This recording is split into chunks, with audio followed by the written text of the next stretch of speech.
Et par le signe de croix, commence la messe. La Sainte Messe, c'est le foyer divin de la charité, le banquet pascal dans lequel le Christ est mangé. L'âme humaine est comblée de grâce et le gage de la gloire future nous est donné.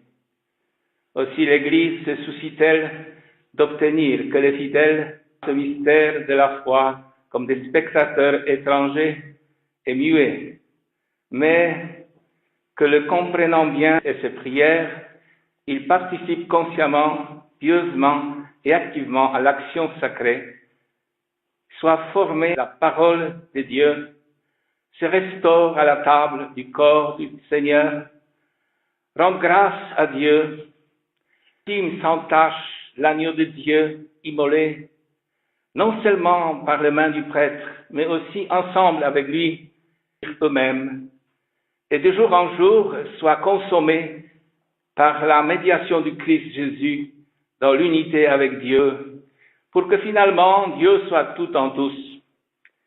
L'Église, dans l'Esprit Saint, cherche ainsi à prendre conscience de la mission dans le monde et s'applique en ses membres à se définir pour mieux servir.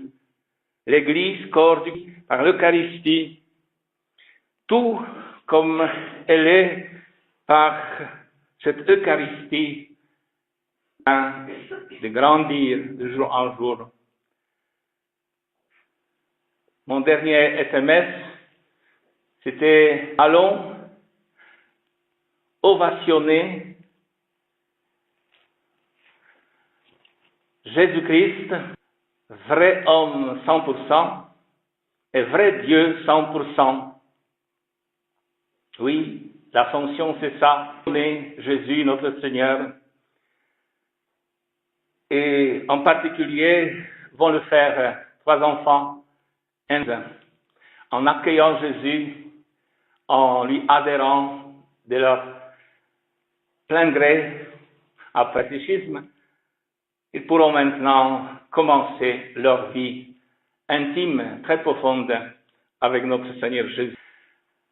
Dans les calendriers, c'est Jeanne d'Arc qui est fêtée aujourd'hui en 110 ans d'action, et l'année prochaine, ce sera centenaire de sa canonisation. Puisse Sainte Jeanne d'Arc aider ses enfants, leurs familles et nous tous à grandir dans l'amour de Dieu et du prochain.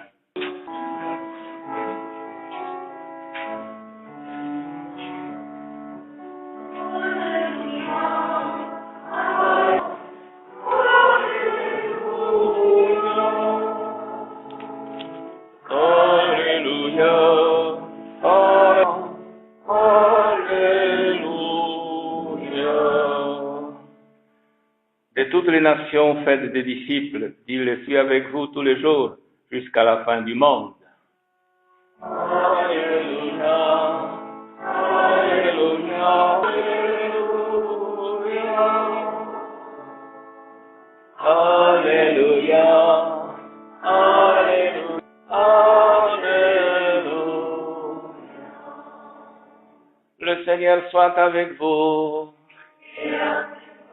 Évangile de Jésus-Christ selon saint Luc.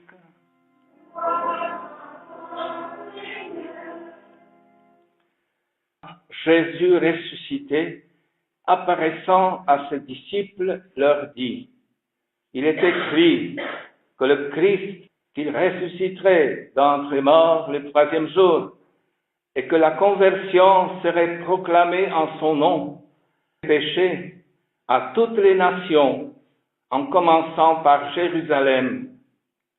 À vous d'en être les témoins, je vais envoyer sur vous ce que mon Père a promis. Quant à vous, demeurez dans la vie jusqu'à ce que vous soyez revêtus d'une puissance venue d'en haut. Puis Jésus les amena au dehors, Béthanie, et levant les mains, il les bénit. Or, tandis qu'il les bénissait, il se sépara d'eux, emportés au ciel. Ils se prosternèrent devant lui, puis ils retournèrent à Jérusalem, joie. Et ils étaient sans cesse dans le temple à bénir Dieu. Acclamons la parole.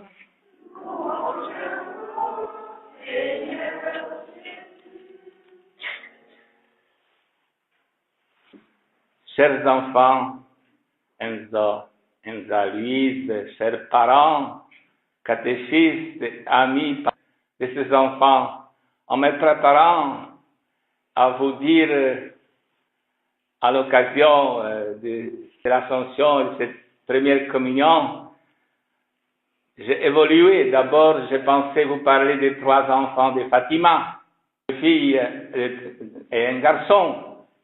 C'est un peu comme ces 3 enfants. Mais vous pouvez donc l'informer de leur histoire. En tout cas, Saint François, un de ses enfants, est emporté au ciel il y a 100 ans, cette année. Saint-A, ce sera l'année prochaine, en 2020, c'est la centenaire de son ascension. Par contre, Lucie, c'est il y a 14 ans, en 2005. Donc, une belle vieille donc, femme qui est emportée religieuse, qui est partie de ce monde la même année que Saint Jean-Paul II, plus tard, quelques semaines. Mais j'ai évolué, comme je l'ai dit tout à l'heure, eh bien, du Sacré-Cœur de Paray-le-Monial, et encore tout récemment, de vous parler de Sainte Faustine, de l'image que vous voyez ici, côté gauche, quand vous regardez sur le mur.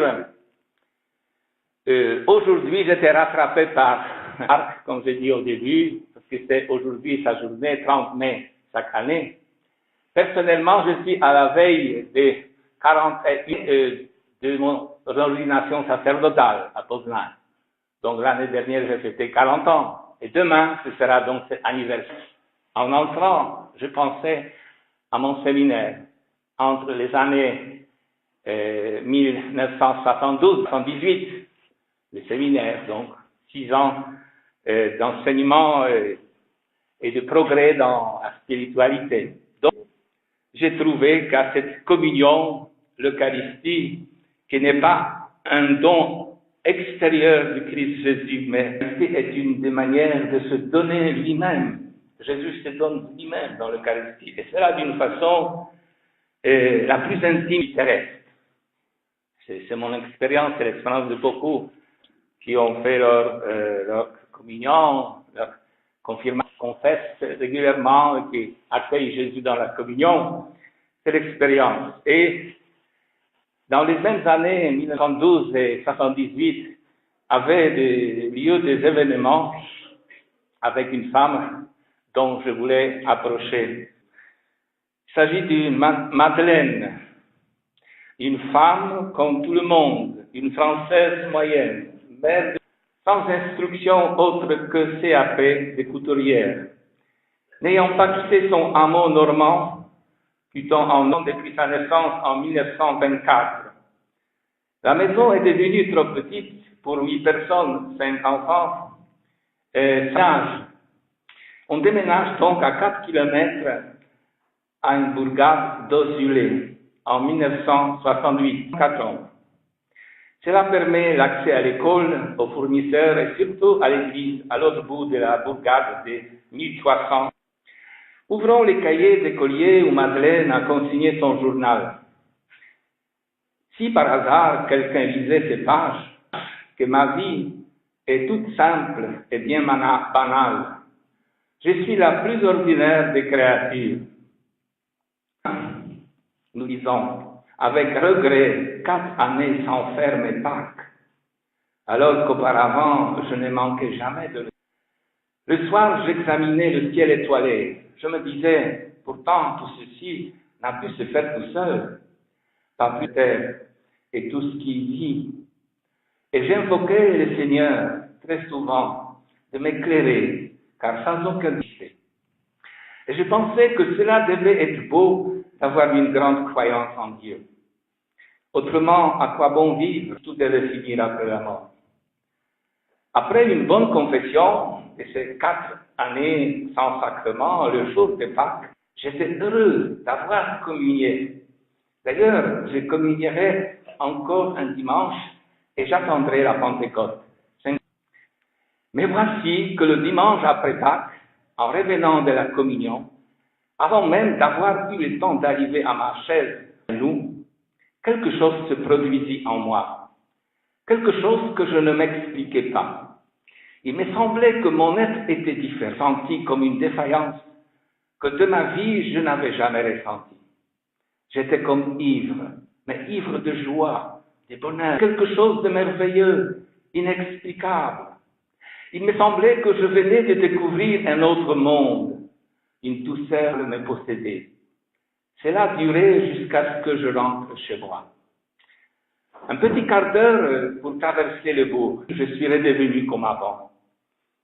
Tous les jours de la semaine, je ne fais que penser à cela. Ce n'était pas que je voulais de nouveau, ce n'était pas par la foi, je reconnais que c'était curiosité. Je voulais de nouveau communier, mais allait-il se produire en moi la même chose qu'à la précédente communion? Le dimanche 12 avril, ce fut encore plus beau. Citons Madeleine. Je venais de découvrir la présence de Jésus. Mon esprit était plein de joie, une joie toute nouvelle que jamais auparavant je n'avais éprouvée. Je me sentais déjà uni au Christ, à Jésus. Au lieu d'attendre la Pentecôte, comme Madeleine déjà unie à Jésus en viendra peu à peu à la communion quotidienne. Et à-t-elle dire, c'est l'auteur de ce livre, Souvenir, elle ressent toujours aujourd'hui la présence de Jésus d'Eucharistie. Depuis sa confession du 28 mars, elle avait renoué avec la grâce d'une autre Madeleine, sa patronne, en serrant de ses 2 bras avec amour le pied ensanglanté de la croix, où pendait la tête en avant de Jésus crucifié. Donc Madeleine a été déjà l'élue consentante du Père éternel. Sans l'expérimenter encore tout à fait, elle était à l'admirable lumière de celui qui, dans 4 ans, et en latin, allait lui en faire l'annonce. En 1974, les paroles entendues annonçaient les merveilles de celui qui vous a appelé son admirable lumière. Elle demeura toujours dans la chapelle à la place du tabernacle ou du Saint-Sacrement, une fois sur un nuage venant du haut de la croix glorieuse, une autre fois dans l'église paroissiale. Le prêtre et les religieux, celles-ci inscrivent toutes les paroles prononcées et les remettent au prêtre. Cette femme sans instruction, des beaux messages, 120 citations de la liturgie et de l'écriture sainte, dont 17 fragments en latin. De sa deuxième apparition, le 12 juin 1973, Jésus lui a demandé comme appareillemonial à la Sainte Marie, « Ayez la bonté de venir ici chaque premier vendredi du mois. » Comme appareillemonial, Jésus apparaîtra comme appareillemonial à la place même du Saint-Sacrement. Pour Sainte Marguerite Marie, c'est au pied de la croix, grâce au cœur que s'opèrent les métamorphoses de nos vies. Les événements du Désulé surviennent exactement 3 siècles après Pâques. Marguerite Marie, en effet, vit le cœur de Jésus pour la première fois le 27 décembre 1600, en la fête des Saint-Jean, et elle sentit la présence de Dieu depuis novembre 1672. On peut donc dire que le divin cœur est encore et toujours si passionné d'amour pour les hommes, qui ne pouvant contenir en lui-même les flammes de son âme, il les répandent par ce moyen, par les moyens d'une messagère. Pour Madeleine, il n'y avait plus ni pas les mains de Jésus sont lumineuses, écrivait-elle, comme son visage. Celui-ci est merveilleux, son regard est très lumineux comme le soleil. Jésus lui sourit, les mains tendues comme pour l'accueillir. Je resterai indéfiniment sans rien dire, sans rien demander. Aucun mot ne peut expliquer ce que je ressens. On a l'impression que cette lumière est si limpide. On pourrait découvrir le fond de l'univers ou de l'éternité. À tous ceux qui doutent, je puis affirmer, écrit-elle, qu'il y a bien un autre voie. Elle est plus merveilleuse que celui qu'on ne voit pas. Lors d'une autre vision de Jésus, elle avait conclu quelle merveille de découvrir la lumière céleste qui n'aura pas de soir. Mais pour obtenir toutes ces merveilles que Dieu nous a annoncées, il est temps de se convertir, de faire pénitence. Pour Madeleine de Dozulé, française, et intéressons-nous à Sainte Faustine, entretien avec Jésus, inscrits aussi dans Petit Journal, sont connus de plus en plus dans le monde entier, traduits dans les langues du monde entier. Et l'image et le chapelet de la miséricorde divine, la neuvaine, et tous ces avec Jésus sont portés à la connaissance de tout un chacun qui veut s'instruire pour vivre sa rencontre avec Jésus dans la messe d'une manière proche. Parce que les grâces qui ont été données à d'autres ne peuvent pas donner à tout le monde, parce qu'il faut cheminer dans la foi, donc sans voir, comme Jésus dit à saint Thomas qui voulait voir ses plaies, et il dit, je ne croyais pas tant que je ne touche pas ses plaies dans les mains, côté de lui. Il lui a fait donc toucher ses plaies, et il a dit, heureux, bienheureux ceux qui n'ont pas vu et qui ont cru. Toi, tu l'as venu à enseigner avec les autres apôtres la divine miséricorde, et avec tous ceux qu'il appelle tout au long des siècles, puissions-nous cheminer avec ses enfants et ses enfants, cheminer sur le chemin de la foi catholique chrétienne avec joie. Et aujourd'hui, nous sommes en train de ovationner Jésus, triomphe de Jésus, le vrai Dieu, 100%, avec toute la communauté chrétienne à travers le monde. Amen. Qui contient tous les trésors spirituels de l'Église, c'est-à-dire Jésus-Christ lui-même, lui notre Pâque, lui dont la chair vivifiée par l'Esprit Saint et vivifiante donne la vie éternelle aux hommes, à offrir en union avec lui, par lui et en lui, leur propre vie, leur famille, nation. On voit bien donc comment l'Eucharistie est la source et les sommets de toute l'évangélisation. Le baptême et la confirmation, en recevant l'Eucharistie, la communion sainte, avec comme moyen de vigilance le sacrement du pardon, se réalise notre immersion dans le monde divin, dans le corps et dans l'esprit, dans les sacrements de son âme sainte, à qui nous disons à ce Jésus du fond du cœur, âme du Christ, sanctifie-moi. Répétons, âme du Christ, sanctifie. Corps du Christ, sang du Christ, désaltère-moi. Eau du côté du Christ, passion du Christ, conforte-moi. Ô bon Jésus, dans tes saintes plaies, cache-moi. Ne permets pas que l'arrêt de toi, de l'ennemi perfide, défends-moi. La mort, appelle-moi. Et fais que j'aille à toi, pour qu'avec tous les... je te rende gloire dans les siècles des siècles. Amen. Prions encore. Dieu qui nous donne les biens du ciel alors que nous sommes encore, mais en notre cœur un grand désir de vivre avec le Christ, en qui notre nature humaine est déjà près de toi, lui qui vit et règne avec Saint-Esprit comme un seul Dieu maintenant et pour les siècles des siècles.